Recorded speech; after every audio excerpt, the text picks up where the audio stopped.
what do you say? When you don't know what you're getting yourself into. Ignorance is a blessing.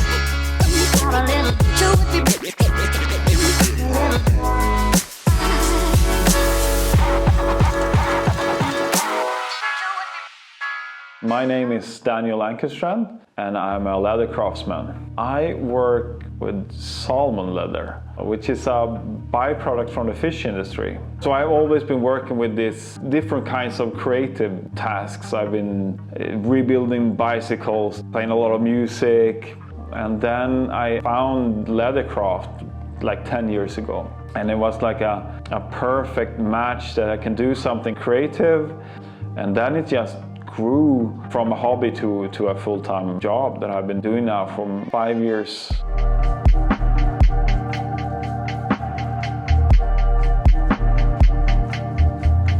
When I started leather crafting as a hobby, I wanted to make remade products. I wanted to use old crocodile bags and make it into watch straps was my intention in the beginning. And then I stumbled on fish leather, on like a new age site on the internet, selling magical stones and fish leather. So I ordered like a couple of hides and fell in love with it.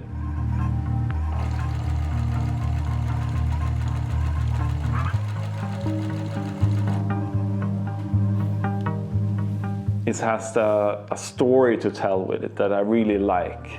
Using a pure byproduct that you throw away, it's not even meant for leather, but we can make it into the most beautiful products. Here it is. From the exhibition in Venice. It's a penguin's racket.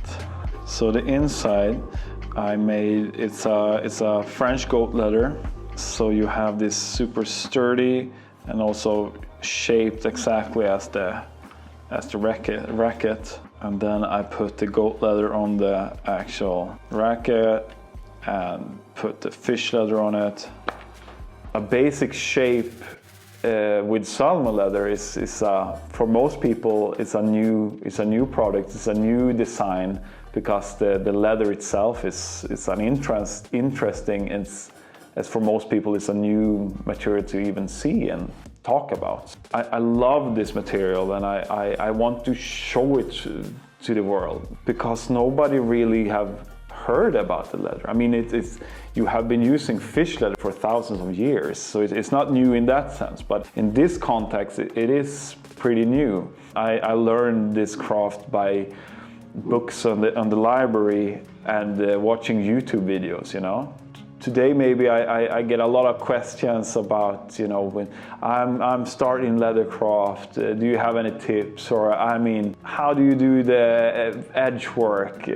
Which brand do you use? One of the parts that really has made a difference for me when using Tormek now is that now that I do it as a profession, it's not a hobby anymore. The knives need to be sharp every day. To get that result that I do every time with a Tormek, I don't really get it with a Waterstone. And I just polish it with the leather now. I mean, that I do every 10th cut maybe. And I think that's one of the big difference as before when I did it as a hobby and now when I do it as my profession.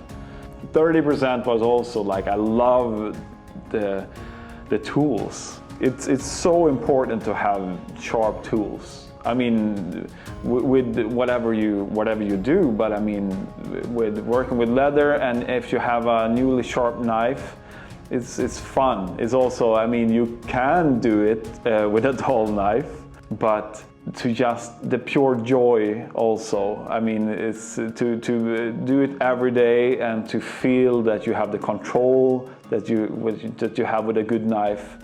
It just makes it not just easier. You feel confident that you know that the job you're gonna do is gonna be well done. For me, it's worth it. I'm doing it for the long run. I'm not interested in making money and making something big now or next year. But I hope that I can be a part of this in the coming 50 years. I mean, I think that this material is going to be, I mean, in the future, it's going to be a material that everybody going to wear. To have somebody at home that says, we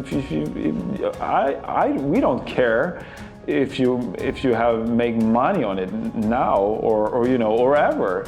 But if you don't have fun with it, and if you don't love what you're doing, then it's not worth anything for us.